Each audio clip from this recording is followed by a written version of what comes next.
Hello Steelers, and welcome to another bench report, the first one for September. God, where's the year going already? These are quickly racking up, aren't they? It's been another relatively quiet week hobby-wise. Well, it hasn't. Painting-wise, I haven't done a huge amount. I just managed to get the second German company finished for my ongoing U Group battalion. As you know, I'm currently remaking some of the battalion stuff for the Germans and for the Soviets, because my old figures are just a little bit old and tired of this. You know, they don't really fit in with my modern collection, so I kind of wanted just to revamp stuff, and I'm going to shift the old stuff as well, just get rid of that.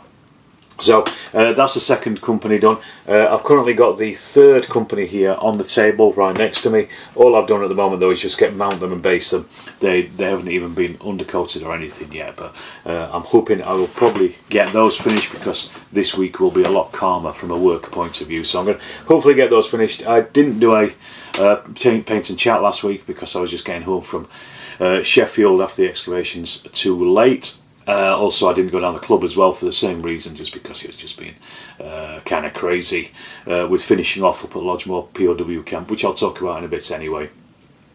But yeah, so these I will get finished off, and then I'll work on some of the support elements like the foos and also the company commanders and things like that. Just get those finished all together. So that shouldn't be a particularly difficult task, I don't think. And then I might just actually start on the Russian battalion and get that done as well, because the sooner I get those done, the sooner I can clear out a bit of space with the other figures and things, and just sort out my collection a little bit. So I'm kind of wanting to do that. So I reckon a couple more weeks and I might have got that ready.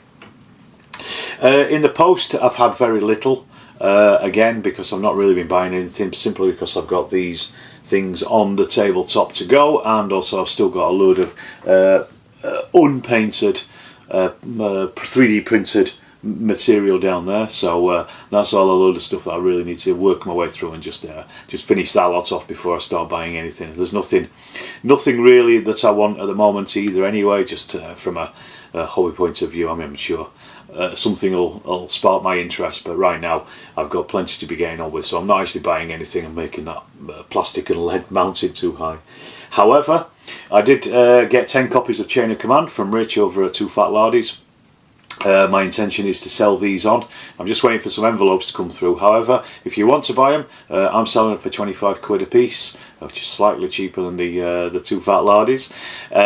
And if you do, just email me at stormofsteelwargaming@gmail.com, and I shall sort you out with one. They are up on eBay, so I will put the link in the description down below, but I'm happy to sell directly as well.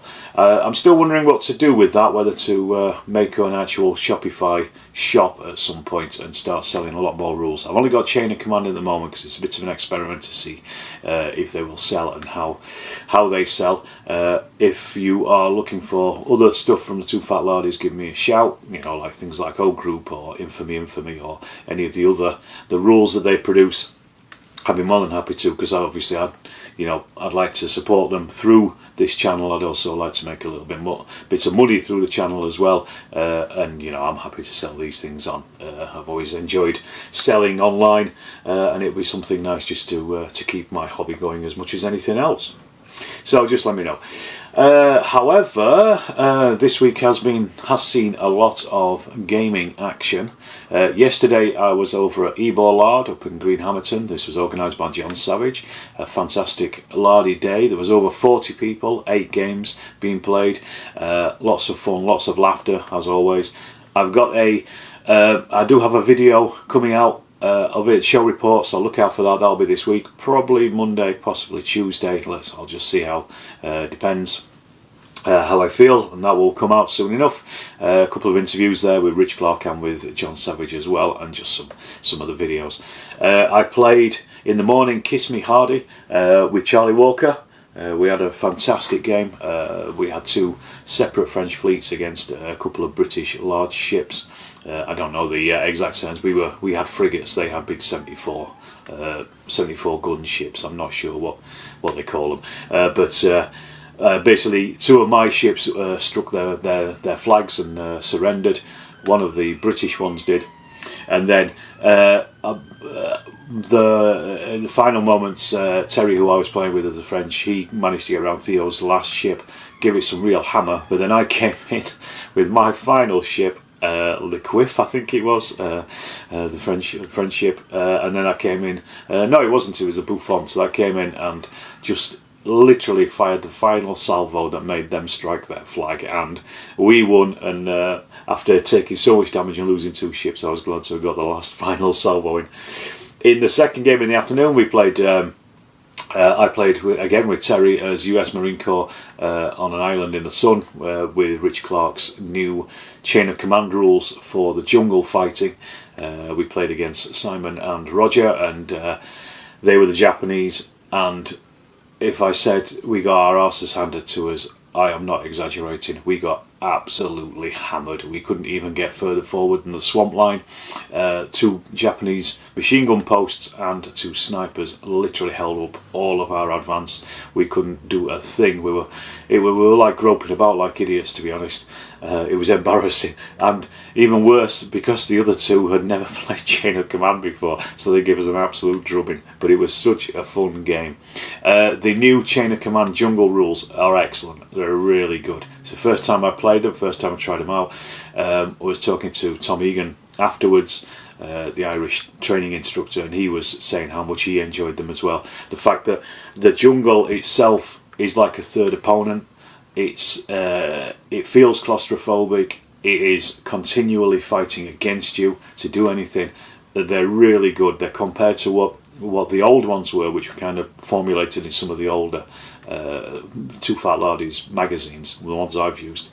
You know, you can only see 9 inches into that. You could you have almost it's basically a spotting dice that you have with similar to O Group, where when you fire into the jungle you also roll an extra green dice, and if it's a 1 it increases cover, if it's a 6 it decreases cover, because the jungle is obviously, you know, such a patchy place that you know, things happen. So it's basically you're firing and you might get a load of effects, but then the jungle kind of just says nope, not happening, you're done. So it's a really nice streamlined effect, and I'm really looking forward to the Far East. Also, Far East Handbook. Also, on top of that as well, you also get jungle fatigue as well, heat fatigue. When you're moving, if you roll double 1, you have to roll again. You may take shock for moving in the heat. Really, really good, innovative ideas within the jungle, and just trying to get ahead, just trying to move forward is such a slog, really, really hard. But yeah, we just didn't use the Americans as we should have done. I'd like to try it again, knowing what I know now, and just trying to crack on. We know what's even worse is we know that in the first game, the game of the morning, which I wasn't involved in, the Americans absolutely routed the Japanese from the table. They got pushed right forward, got their flamethrower up, and just absolutely hammered them. We couldn't even get off our start point practically. I think all of our leaders got hit at least once throughout it, and it was just horrible. But that's what jungle fighting should be, and it was fantastic. Really enjoyed it. Other than that, we also played, myself and Dean, we also played my first game of The Men Who Would Be Kings, and Dean's second game of, he'd played it once before down at the club, so we had a go at it. This is Daniel Mersey's Colonial Wargaming rules, so this is kind of like late 19th century kind of stuff. We've stretched it a little bit, and Dean's taken it up to 1935 with the Italians versus the Abyssinians, which kind of still works. He's got a couple of rules, extra rules for the CV33. We've played it once, and I'll give you a quick review on it, or at least my thoughts on it anyway, after playing it once. And remember, this is only a single one-off. As a core rules, it's very good, it's very simple. After a couple of turns we had it in our heads. It was very simple, very easy. You roll to hit or you roll to attack, and when you hit or when you attack, you take off a unit of the opposition. Very simple. Most rolls are generally like 5 plus or 6 plus on d6, and so very simple to remember. There's a little bit of stats in it, you know, stat line. I don't really like stat lines, they remind me too much of things like Warhammer and 40k, but I suppose you have to have some differences when you're fighting asymmetric forces, and also, you know, some units would be better at fighting, some units would be better at hand-to-hand fighting, some would be better at shooting. So I can see why there are stats in there. It's moved very smoothly. However, it is an I go, you go, and the more I play, the older I get, the less I like I go, you go games. In fact, you could almost say I hate them at this point. I really don't like the whole, you know, everything can move and then everything of yours can move and you can't do anything, because I seem to remember there's no reactions in it, so you can't actually react to anybody when they're doing something, when the enemy's doing something. Again, you know, this is only going off the one game that we've played. The other thing as well I didn't like so much is I like the activations where you have to activate the unit. So you roll 2d6 and you get a score, and if you get a score they can activate, so the lower your score the better they are. I did like the you know, the kind of giving of different unit abilities to things as well, just mix things up a little bit. Remind me quite a lot of Sharp Practice, which I like quite a lot. But again, what I didn't like is the fact that it's an I go, you go, and you are able to attempt to activate everything in your turn. I would prefer it, and there's some things that do free moves as well, so some will move for free, whereas some will fire for free, so you don't have to even activate them. So they automatically do it. I would have preferred something along the lines of, we were talking about it afterwards, and I'd prefer something along the lines of, if you fail two activations in a turn, you know, one after the other, then it ends your turn and it moves on to the opponents. It adds a little bit of jeopardy to the proceedings. It makes you think about what you're going to activate, and you try to activate the stuff that you guarantee to activate first, and then obviously if it fails, then it's a obvious bad luck on your part. Also as well, we spoke about activating units and randomizing it, and we're going to try it again this afternoon, but this time we're going to play it with using cards to activate units. So each unit has a card.